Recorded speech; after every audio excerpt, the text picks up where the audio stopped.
aku ingin mempresentasikan makalah kami yang berjudul Teknik Mengelola Kelas yang Efektif. Yang pertama itu ada pengertian dari pengelolaan kelas. Pengelolaan kelas merupakan salah satu kompetensi pedagogik yang harus dikuasai oleh guru dalam melaksanakan tugas profesionalnya. Secara etimologi, pengelolaan kelas terdiri dari dua kata, yaitu pengelolaan dan kelas. Pengelolaan berasal dari kata kelola yang berarti mengatur, mengurus, atau mengendalikan. Sedangkan kelas dalam konteks pendidikan merujuk pada sekelompok siswa yang belajar bersama pada waktu yang sama dengan bimbingan seorang guru. Selanjutnya ada tujuan dan fungsi pengelolaan kelas. Pengelolaan kelas memiliki tujuan utama untuk menciptakan lingkungan pembelajaran yang optimal sehingga siswa dapat belajar dengan efektif dan efisien. Secara spesifik, tujuan pengelola kelas dapat dijabarkan sebagai berikut. Yang pertama, mewujudkan situasi dan kondisi kelas yang memungkinkan siswa mengembangkan kemampuan secara optimal. Hal ini berarti kelas harus dikelola sedemikian rupa sehingga setiap siswa memiliki kesempatan untuk berkembang sesuai dengan potensi dan karakteristik masing-masing. Kedua, menghilangkan berbagai hambatan dan kendala yang dapat menghalangi terwujudnya interaksi pembelajaran yang efektif. Hambatan ini bisa berupa gangguan fisik, psikologis, maupun sosial yang dapat mengganggu konsentrasi dan motivasi belajar siswa. Yang ketiga, mengatur dan mengorganisasikan berbagai sumber daya pembelajaran yang ada di kelas untuk mendukung tercapainya tujuan pembelajaran. Ini termasuk pengaturan tempat duduk, peralatan alat peraga, pengelolaan media pembelajaran, dan optimalisasi penggunaan fasilitasi kelas. Yang keempat, membantu siswa belajar sesuai dengan lingkungan sosial, emosional, dan intelektual yang ada di dalam kelas. Pengelolaan kelas harus mempertimbangkan aspek perkembangan siswa secara holistik, tidak hanya aspek kognitif tetapi juga efektif dalam psikomotorik. Yang terakhir, membimbing siswa agar bertanggung jawab terhadap perilaku dan hasil belajarnya. Melalui pengelolaan kelas yang baik, siswa diajarkan untuk mandiri, disiplin, dan bertanggung jawab atas proses dan hasil belajarnya.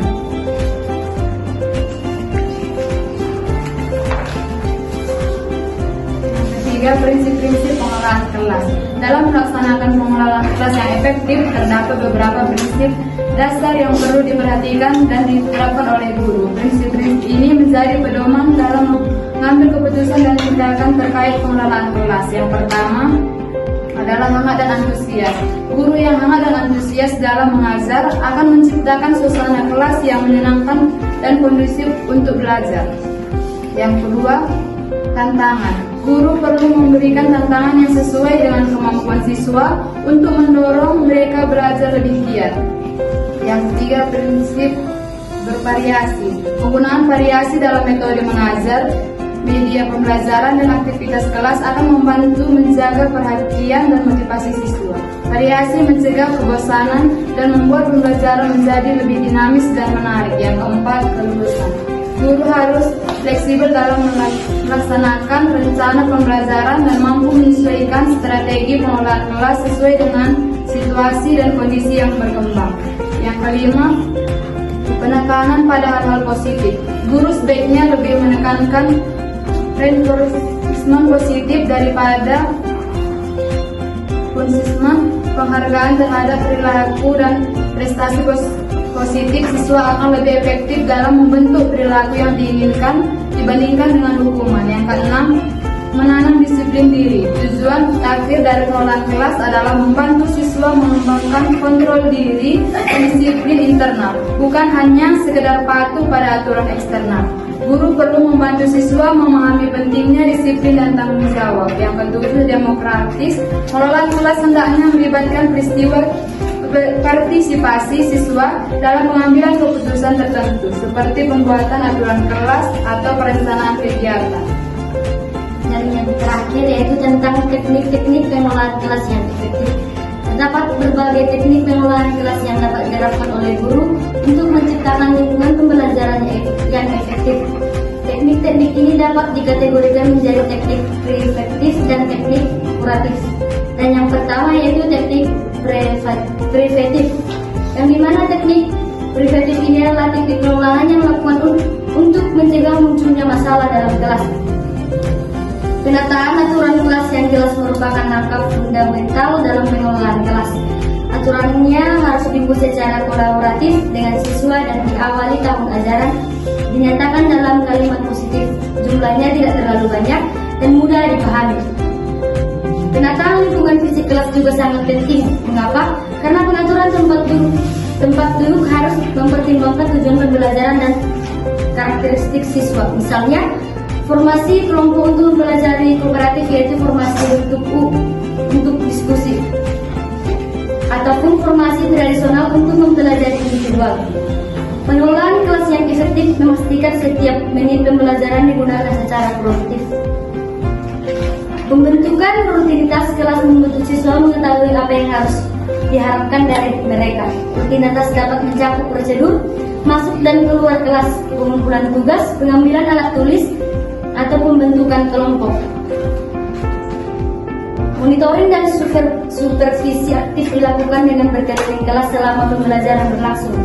Melakukan kontak mata dengan siswa, mengajukan pertanyaan, dan mengecek pemahaman dan memberikan umpan balik segala. Yang kedua yaitu teknik kuratif. Teknik kuratif adalah teknik yang digunakan untuk mengatasi masalah yang sudah terjadi dalam kelas. Beberapa teknik kuratif yang efektif meliputi yang pertama, teknik nonverbal dapat digunakan untuk mengatasi perilaku monitor tanpa mengganggu alur pembelajaran. Dan yang kedua, teknik pengalihan dilakukan ketika muncul perilaku yang mengganggu pembelajaran. Guru dapat mengalihkan perhatian siswa dengan mengubah aktivitas mengajar pertanyaan menarik atau melibatkan siswa yang bermasalah dalam aktivitas pembelajaran. Penerapan konsekuensinya logis untuk pelanggaran aturan membantu siswa belajar bertanggung jawab atas tindakan mereka. Komunikasi individual dengan siswa yang bermasalah dapat dilakukan setelah kelas untuk memahami agar akar masalah dan pencarian solusi bersama.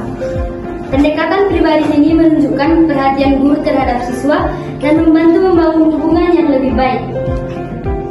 Dan yang ketiga itu teknik pengelolaan pembelajaran. Selain teknik preventif dan kuratif, terdapat teknik-teknik spesifik dalam mengelola proses pembelajaran itu sendiri, yaitu memberikan instruksi yang jelas dan ringkasan, memastikan memahami apa yang harus mereka lakukan. Guru harus menggunakan bahasa yang sesuai dengan tingkat pemahaman siswa, memberikan contoh jika perlu, dan mengecek pemahaman sebelum siswa mulai mengerjakan tugas. Fokus pada pembelajaran daripada disiplin merupakan prinsip penting. Ketika masalah muncul, guru harus menanganinya dengan cepat dan tidak bercolok agar tidak mengganggu momen pembelajaran. Tujuan utamanya adalah mempertahankan keterlibatan siswa dalam pembelajaran, bukan menekankan otoritas guru. Melibatkan semua siswa dalam pembelajaran, memastikan tidak ada siswa yang tertinggal atau merasa diabaikan. Guru dapat menggunakan teknik seperti random calling untuk pertanyaan, diskusi, atau memberikan peran berbeda dalam kerja kelompok, sehingga setiap siswa memiliki kontribusi. Menjaga momen dan kelancaran pembelajaran berarti meminimalkan gangguan dan waktu transisi. Guru harus mempersiapkan semua materi dan media sebelum kelas dimulai, memiliki transisi yang smooth antar kegiatan, dan menghindari digression atau pembahasan yang tidak relevan yang dapat memecah konsentrasi siswa.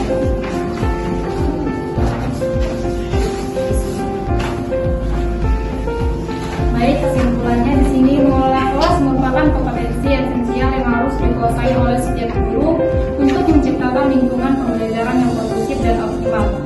Pengelolaan kelas bukan hanya tentang menjaga ketertiban, tetapi mencakup aspek yang lebih luas meliputi pengaturan siswa, perorganisasian sumber daya, pengelolaan waktu, serta menciptakan iklim pembelajaran yang positif.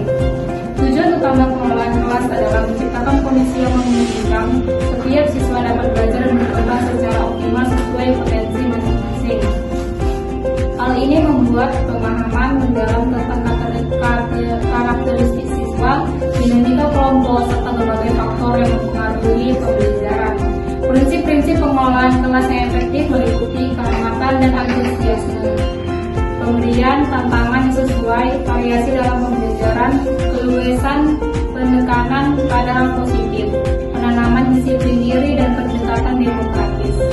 Prinsip-prinsip ini menjadi landasan dalam pengambilan keputusan dan tindakan terkait pengelolaan kelas. Teknik-teknik pengelolaan kelas dapat dikategorikan menjadi teknik preventif dan kuratif. Teknik preventif bertujuan mencegah munculnya masalah melalui penetapan aturan yang jelas, penataan lingkungan fisik, pengelolaan waktu yang efektif, pembentukan rutinitas dan monitoring aktif. Sementara teknik kuratif digunakan untuk mengatasi masalah yang sudah terjadi melalui isyarat nonverbal, penguatan positif, pengalihan, penerapan konsekuensi logis dan komunikasi individual. Keberhasilan pengelolaan kelas dipengaruhi oleh berbagai faktor internal seperti kondisi fisik dan psikologis siswa, karakteristik siswa, dinamika kelompok, dan kompetensi guru serta faktor eksternal seperti lingkungan sekolah, dukungan orang tua, ketersediaan fasilitas, dan kebijakan pendidikan. Berbagai masalah dapat muncul dalam pengelolaan kelas, termasuk perilaku disruptif, kurangnya motivasi siswa, masalah manajemen waktu, ketidakseimbangan partisipasi, konflik antar siswa, kesulitan menangani keberagaman, masalah komunikasi, dan keterbatasan sumber daya. Mengatasi masalah-masalah ini membutuhkan pemahaman yang mendalam tentang akar masalah dan strategi intervensi yang tepat. Pengelolaan kelas yang efektif membutuhkan pendekatan yang holistik, fleksibel, dan disesuaikan dengan